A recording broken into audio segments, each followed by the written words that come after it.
मामूली स्पीड है कि बहुत अच्छी है, और गलतियां बिल्कुल नहीं करता है, ना के बराबर गलती करता। अगर इसने गलती कर दी इस एंजाइम ने, डीएनए पॉलीमरेज एंजाइम से थोड़ी भी गलती हुई तो म्यूटेशन हो जाएगा। म्यूटेशन नाम सुने हो? तो अगर इससे थोड़ी भी गलती हो गई तो आपको म्यूटेशन हो जाएगा। जनरली आपको म्यूटेशन है क्या किसी को?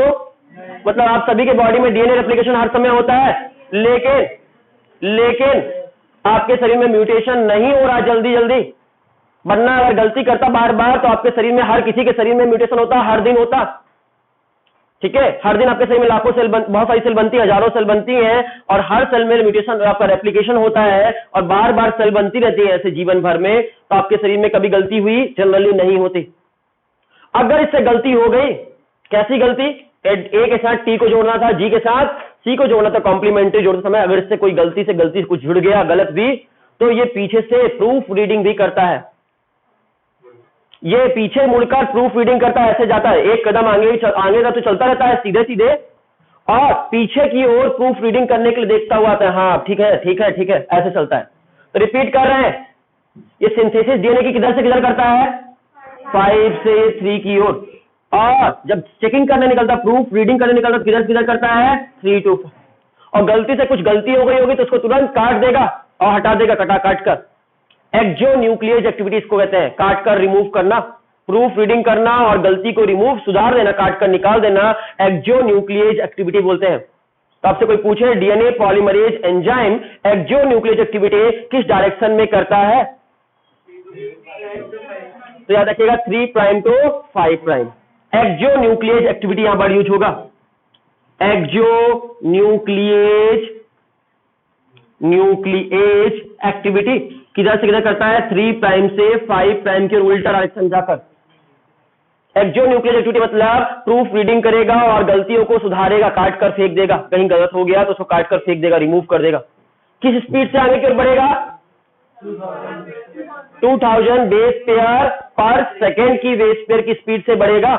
और इस स्पीड से अगर बढ़ता है, 2000 बेस पेयर पर सेकेंड की स्पीड से बढ़ता है, अगर ये इस स्पीड से बढ़ता है, तो बैक्टीरिया के शरीर का देखा जाए तो बैक्टीरिया के शरीर में 4.6 मल्टीप्लाई बाई 10 की पावर 6 बेस पेयर होते हैं। बैक्टीरिया का याद रखना है आपको, बेस पेयर टोटल बॉडी में 4.6 मल्टीप्लाई बाई 10 की पावर 6 बेस पेयर, इतने बेस पेयर होते हैं। बैक्टीरिया के शरीर में कितना, ई कोलाई नाम का बैक्टीरिया की अगर हम बात करें तो ई कोलाई बैक्टीरिया के शरीर में बेस पेयर कितने होते हैं? टोटल नंबर आप चलेगा। और आपकी पुरानी किताब में गलती लिखा है, सुधार सकते हैं आप। इतना बेस पेयर बनाना है इसको, इतने बेस पेयर बनाने में कितने मिनट लग जाएंगे? अगर इस स्पीड से काम कर रहा, मैथ आपकी अच्छी है, कैलकुलेट कर लेना। अगर 1 सेकंड में इतना बनाता है, देख कर मत बोलो, कैलकुलेट करके बोलना। हाँ, अगर इस स्पीड से बनाता है, पुरानी वाली किताब में गलत लिखा है, 38 मिनट लिखा है। पुरानी वाली मेरे पास जो बुक है इसमें 38 मिनट लिखा है, लेकिन आप लोग नई वाली किताब में सुधर कर आ गया 18 मिनट। कैलकुलेशन कर लेना, 18 मिनट आएगा, 18 मिनट, तो इसलिए 18 लिखना आप। मेरी किताब में गलती से 38 मिनट लिखा हुआ है। तो बैक्टीरिया की सेल में रेप्लिकेशन करने में कितने मिनट टाइम लगेगा? 18 मिनट में उसका पूरा का पूरा डीएनए रेप्लिकेट हो जाएगा, डबल हो जाएगा। इसलिए बैक्टीरिया 20 मिनट में बच्चे पैदा कर लेता है, क्योंकि 18 मिनट में डीएनए रेप्लिकेशन कर लेता है, 2 मिनट और कुछ काम में 20 मिनट में बच्चे पैदा कर लेता है सीधे। हर 20 मिनट में बच्चे पैदा कर सकता है, 1 सेल से 2 सेल, 2 सेल से 4 सेल, 4 से 8, 8 से 16, 16 से 32, नंबर ऑफ सेल डिवीजन बढ़ सकता है, डबल कर सकता है हर 20 मिनट के बाद। 18 मिनट लगते हैं क्योंकि उसको सिर्फ सेल डिवीजन इसके न्यूक्लियर डीएनए को रेप्लिकेशन करने में। एस पेज में उसमें कितना टाइम लगेगा? 18 मिनट का टाइम लगेगा। समझ में आई बात? डीएनए रेप्लिकेशन में इसको टाइम लगेगा, कितना टाइम लगेगा? 18 मिनट लगभग। किस स्पीड से करता है? 2000 बेस पेयर पर सेकेंड। तो आपके बेस पेयर का गिनती भी आपको पता था, पहले भी पढ़ा चुके हैं, 6.6 मल्टीप्लाई बाई 10 की पावर, ये बेस पेयर आपकी बॉडी के हैं, याद है? तो कैलकुलेट कर लेना, इतना बेस पेयर कैलकुलेट करने में इस स्पीड से करेगा कितने मिनट लगेगा। ये कभी आपको मैथ दिमाग घोड़े दौड़ाना है, मैथ के कैलकुलेशन कर लेना, कैलकुलेटर से नहीं, पेन से।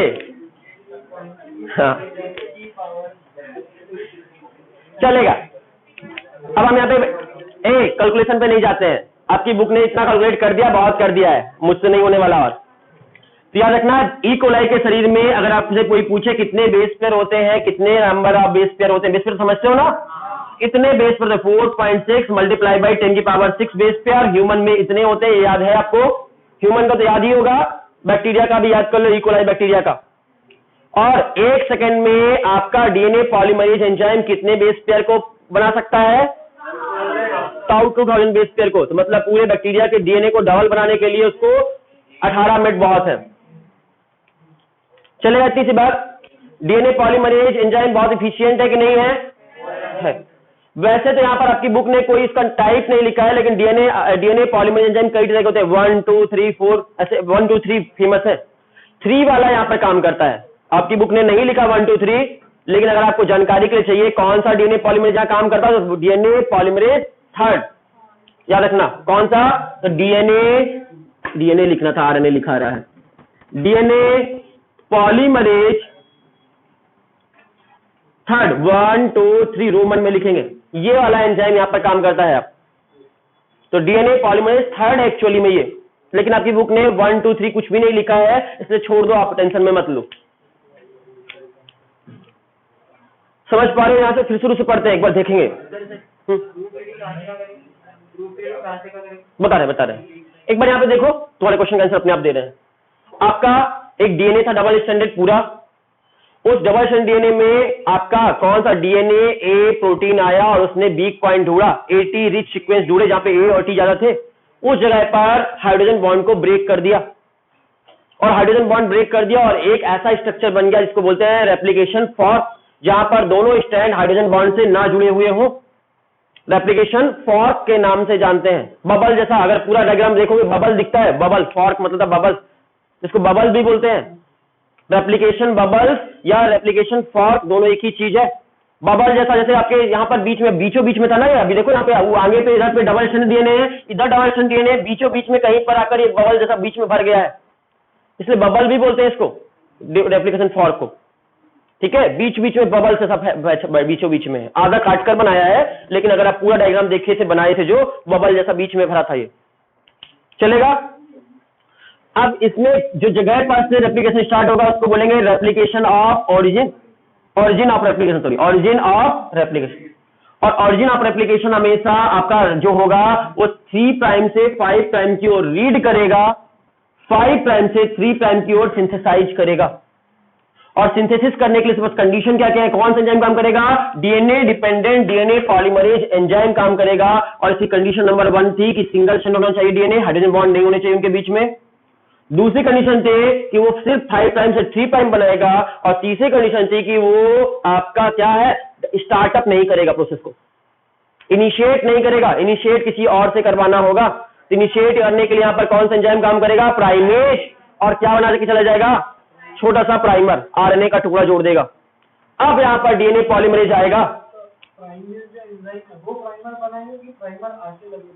प्राइमेज एंजाइम आएगा, प्राइमेज एंजाइम आकर यहाँ पर छोटा सा आरएनए का टुकड़ा सिंथेसाइज कर चला जाएगा, और छोटे टुकड़े को, आरएनए के टुकड़े को ही प्राइमर कहते हैं। बता देंगे उसको, निकलने वाला बात अभी बताते हैं, पूरा कंप्लीट करने दो, लेट मी कंप्लीट। ये बन गया प्राइमर। अब इस आरएनए का टुकड़े के बाद अब आएगा डीएनए पॉलीमरेज एंजाइम, और डीएनए पॉलीमरेज एंजाइम आकर यहां से सिंथेसिस करना स्टार्ट करेगा और कॉम्प्लीमेंट्री कॉपी तैयार कर ऐसे डीएनए बना देगा। कॉम्प्लीमेंट्री कॉपी कैसे बनाएगा, अगर ऊपर पे यहाँ पे ए होगा तो यहाँ क्या बनाएगा, टी, या टी रहेगा तो जी रहेगा तो, समझ में आ रहा है? कॉम्प्लीमेंट्री बनाएगा, जो आपके ऊपर वाले स्टैंड में होगा उसको देख कर ही बनाएगा, अलग से अपने से नहीं बनाने वाला कुछ। जो यहां पर लिखा होगा पहले से रहेगा, आपको देख सकते हो पहले से कुछ ना कुछ यहां पर रहेगा। सपोज यहां पे A T C C G G A G, suppose ये सीक्वेंस थे, तो डीएनए पॉलीमरेज एंजाइम में आएगा तो यहां पर क्या बनाएगा, सीधे इसका कॉम्प्लीमेंट बनाएगा। ए के नीचे के बनाएगा आपका टी, टी के नीचे ए के सी के नीचे जी, जी के नीचे सी के नीचे जी, सी सी टी सी, ऐसे सिंथेसाइज करेगा। समझ में आ रहा है? कॉम्प्लीमेंट्री कॉपी तैयार करेगा सिर्फ। ये काम किसका है, डीएनए पॉलीमरेज एंजाइम का। और ऐसे उसने डीएनए की सिंथेसिस कर दी, थोड़ा सा टेढ़ा बन गया, मुझसे सीधा कर देते हैं हम। डीएनए की सिंथेसिस कर डाली उसने ऐसे, ये बना दिया डीएनए, इतना छोटा डीएनए बना दिया। ये प्राइमर है यहां तक, और यहां से यहां तक डीएनए बन गया। और आगे बना पाएगा क्या? नहीं। क्यों नहीं बना पाएगा? क्योंकि आगे की ओर क्या है? Double stranded DNA, double stranded DNA पे काम नहीं करेगा वो, तो यहां पर नहीं बना पाएगा। यहां तक हुआ। अब किसी ने चैन वाली जिप देखी है? खोलने में चैन की मत याद करो, साइड की याद कर लो। देखा है जिप अप डाउन वाला? हाँ, तो जिप को याद करिए 1 सेकंड के लिए। ये जिप जैसा सिचुएशन हो गया, जहां पर ध्यान से देखो, जिप को सिचुएशन को याद करो। ये जिप है, ये जिप यहां से बंद है और यहां पे खुली हुई है, और यहां पर जिप सिचुएशन है। जिप जैसे जैसे आगे बढ़ाते जाएंगे, जिप आगे बढ़ती जाएगी और ये डबल जो जुड़ा हुआ है वो खुलता जाएगा। जो बंद थी जिप वो खुलती जाएगी, क्योंकि यहां पर आपका जिप जो है जैसे जैसे आगे बढ़ती जाएगी इसकी लेंथ में, इधर की ओर ये खुलता चला जाएगा। इकट्ठा एक बार में करने का, एक बार में पूरा दोनों ओपन करने का हमारे पास पावर नहीं, बहुत ज्यादा एनर्जी एक्सपेंसिव प्रोसेस है ये, बहुत ज्यादा एनर्जी खर्च होगी, इसलिए एक बार में पूरा डीएनए के दोनों स्ट्रैंड को सेपरेट आउट कर पाएंगे क्या पूरी लेंथ में?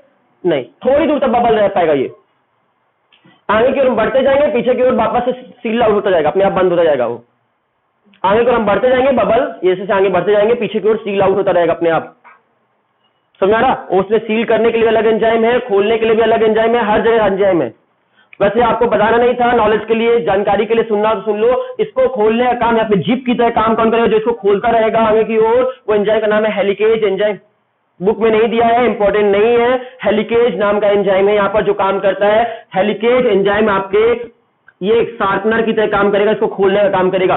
नाम है एंजाइम का हेलिकेज, और हेलिकेज डीएनए हेलिकेज नाम का एंजाइम यहाँ पर आएगा, और हेलिकेज एंजाइम इस काम को करेगा। किसको करने का? डीएनए के दोनों स्ट्रैंड को खोलने का काम करेगा। यहाँ पर इसको आगे की ओर बढ़ाएगा, रेप्लिकेशन फॉर्क को आगे की ओर बढ़ाता जाएगा। इसने बढ़ाया, हेलिकेज आया और आगे खोल दिया। देखो कैसे खुलेगा, 1 सेकंड देखना, यहाँ पर ध्यान से देखना। ये और आगे खोल देते हैं, कितना समझ में आ गया? यहाँ पर नीचे के पहले पढ़ लेते हैं फिर खोलते हैं। ये 3 प्राइम है, ये 3 प्राइम है। क्या बच्चा डबल मीनिंग काउंट करता है? ये 3 प्राइम है, ये 5 प्राइम है। क्लियर है किसी बात? 3 प्राइम 5 प्राइम तो पहले मालूम था आपको। यहां पर क्या होगा? यहां पर देखो वही घटना जो ऊपर हुई है वो घटना नीचे भी होगी, सेम टू सेम नीचे होगी, लेकिन डिफरेंस क्या है? ये पहले बोल चुका है कि हम रीड कहां से कहां करेंगे और बनाएंगे कहां से कहां। तो ये देखो यहां से यहां तक सिंथेसिस करनी है ये, और यहां इसको ये 3 प्राइम काउंट करेंगे और इसको 5 प्राइम यहां से। तो रीड कहां से कहां करेगा? इधर से इधर रीड करेगा, और सिंथेसिस भी किधर से किधर करेगा? इधर से इधर। तो प्राइमर कहां आकर जुड़ेगा? यहां पर ऑरिजिन। आप सोच कर बताना, काम सिर्फ ये करेगा 5 प्राइम से 3 प्राइम की ओर ही बनाएगा ये। तो प्राइमर हम यहां जोड़ेंगे या यहां जोड़ेंगे? यहां पर आकर प्राइमर जुड़ेगा, ये प्राइमर आकर जुड़ेगा, यहां पर बाइंड होगा। क्यों प्राइमर यहां पर जुड़ेगा? क्योंकि आपका डीएनए की सिंथेसिस यहां से ना, ऑरिजिन ऑफ रेप्लिकेशन यहां पर ये है, ठीक है ना। ऑरिजिन ऑफ रेप्लिकेशन ये होगा यहां 3 प्राइम में, हमेशा 3 प्राइम में ही प्राइमर जुड़ता है, याद रखना। तो ये जाकर जुड़ गया प्राइमर, प्राइमर बना देते हैं छोटा सा प्राइमर। ये प्राइमर आकर जुड़ गया, ये 5 प्राइम है इसका, ये 3 प्राइम है, जुड़ गया। और डीएनए पॉलीमरेज एंजाइम आएगा और यहां पर भी क्या बना देगा? डीएनए की सिंथेसिस करेगा कि नहीं करेगा? तो ये इसने यहां से यहां तक डीएनए सिंथेसिस कर दी। ये रहा आपका कौन से कौन डायरेक्शन में किया? 5 प्राइम से 3 प्राइम डायरेक्शन में इसने सिंथेसिस कर दी। कोई दिक्कत? पक्का ना? ये बात समझ में आ रही? इतनी चीज बहुत सिंपल सा लॉजिक है, आगे क्योंकि कंफ्यूजन होने वाला है इसलिए पहले जाकर क्लियर कर लो। हाँ इसीलिए बता रहे हैं, समझ में आ गई इस बात? वो आगे पढ़ाने वाले हैं वो चीजों को, इतना समझ गए ना? चलो अब कौन सा एंजाइम आया था? हेलिकेज। हेलिकेज ने आगे खोल दिया, तो देखो खोल दिया इसको, तो इसको खोल देते हैं, फॉर्क को और बड़ा कर लेते हैं, इसको और बड़ा खोल लेते हैं। अब कैसा हो गया? ये फॉर्क और खुल गया, देख पा रहे हो? और चौड़ा हो गया और बड़ा हो गया ये फॉर्क, पीछे आगे की और खुलता गया। हेलिकेज जैसे आगे बढ़ जाएगा, यहाँ के बॉन्ड टूटते जाएंगे आपके, कौन से बॉन्ड? हाइड्रोजन बॉन्ड टूटते जाएंगे।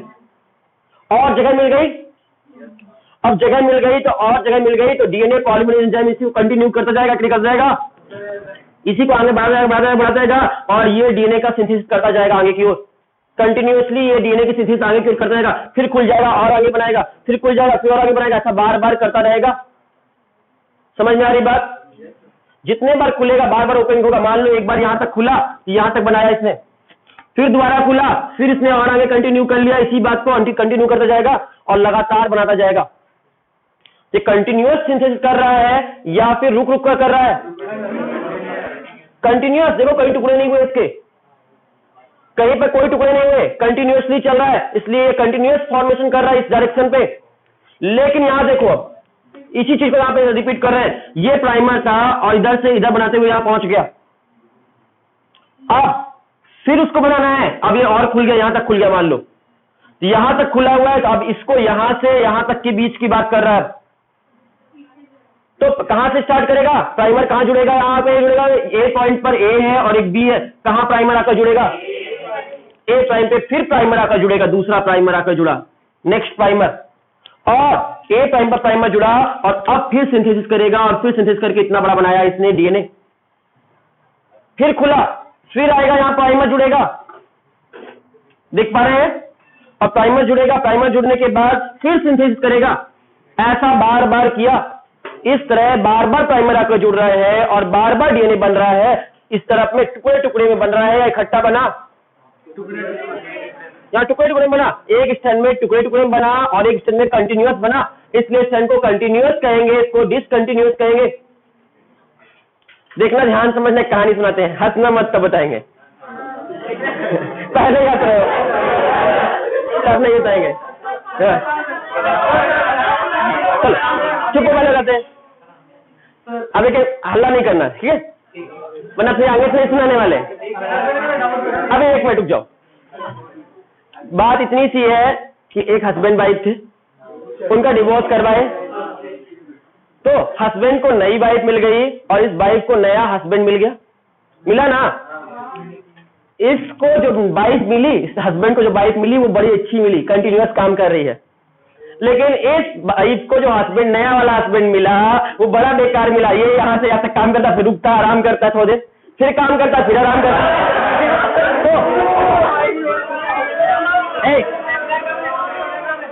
बदतमीजी नहीं, तो मतलब बड़ा ही बदतमीज टाइप का है ये यार। ये कंटिन्यूअसली वर्क नहीं करता है, ये आपका जो है ब्रेक ब्रेक में काम करता है और इसलिए इसको लैग करता है, इसलिए इसको लैगिंग कहते हैं। इस स्टेज को लैगिंग स्टेज कहते हैं क्योंकि बीच बीच में रुक जाता है। ये यहां से यहां तक सिंथेसिस करेगा, फिर रिपीट करेगा, रुकेगा, फिर यहां से सिंथेसिस करेगा, फिर रुकेगा, फिर यहां से सिंथेसिस करेगा, रुकेगा, और ऐसे कई सारे फ्रेगमेंट्स में काम करेगा। इसलिए इस स्टेज को लैगिंग स्टेज के नाम जानते हैं। क्वेश्चन पूछा था लैगिंग स्टेज कौन सा है? ये वाला लैगिंग है और ये लीडिंग है, लीड करता है। ये लीड करता है। कंटिन्यूअस स्टैंड को लीडिंग स्टैंड भी कहते हैं और डिसकंटिन्यूअस स्टैंड को लैगिंग स्टेज भी कहते हैं। डिसकंटिन्यूअस स्टैंड या लैगिंग स्टैंड, कंटिन्यूअस या लीडिंग। ये लीडिंग स्टैंड है, ये लैगिंग स्टैंड है। ये कंटिन्यूअस है, ये डिसकंटिन्यूअस है। ये दो वर्ड क्लियर कर लो, लीडिंग, लैगिंग, कंटिन्यूअस, डिसकंटिन्यूअस। ये दोनों वर्ड आपको क्लियर हो जाए तो अच्छी बात है। तो ये लैगिंग स्टैंड है, ब्रेक ब्रेक में काम करता है और ये लैगिंग स्टैंड कहता है। लैग, लैग मतलब बीच में रुकना, तो लैगिंग स्टैंड। और कई सारे फ्रेगमेंट्स बनाएगा, डीएनए के टुकड़े टुकड़े बनाएगा और इन टुकड़ों को आपकी बुक में नाम नहीं लिखा है या नई वाली में लिख दिया, लिखा है क्या? ओकाजाकी फ्रेगमेंट, मेरी बुक में नहीं था, नहीं है ना? इन टुकड़ों को ओकाजाकी फ्रेगमेंट के नाम से जानते हैं। इन टुकड़ों का नाम है ओकाजाकी फ्रेगमेंट, ओकाजाकी फ्रेगमेंट। इन टुकड़ों का नाम है ओकाजाकी फ्रेगमेंट। बड़ा अजीब सा नाम है लेकिन एक बार में याद हो जाता है। मुझे बचपन में याद किए थे, जब हम बचपन मतलब जो अपने कॉलेज टाइम पे याद किए थे, स्कूल टाइम पे, आज तक हमको याद है, ये वर्ड भूला नहीं है। उस समय बड़ा अजीब अटपटा सा लगा था लेकिन आज तक नहीं भूला ये ओकाजाकी फ्रेगमेंट। ओकाजाकी फ्रेगमेंट जो है टुकड़े टुकड़े में बनता है, इसको ओकाजाकी फ्रेगमेंट कहते हैं टुकड़ों को। अब आपके क्वेश्चन के आंसर में आ रहे हैं। आपने कोई क्वेश्चन पूछा था, आप में से ध्यान से देखना। ये बन गया, इसमें सिंथेसिस देने का एप्लीकेशन हो गया, एक स्टैंड से दो स्टैंड हो गए, ये भी एक स्टैंड से दो स्टैंड हो गए। सिंथेसिस कैसे हो रहा है? ऐसे बढ़ता जाएगा आगे की ओर। अब देखना, एक एंजाइम है डीएनए पॉलीमरेज 1।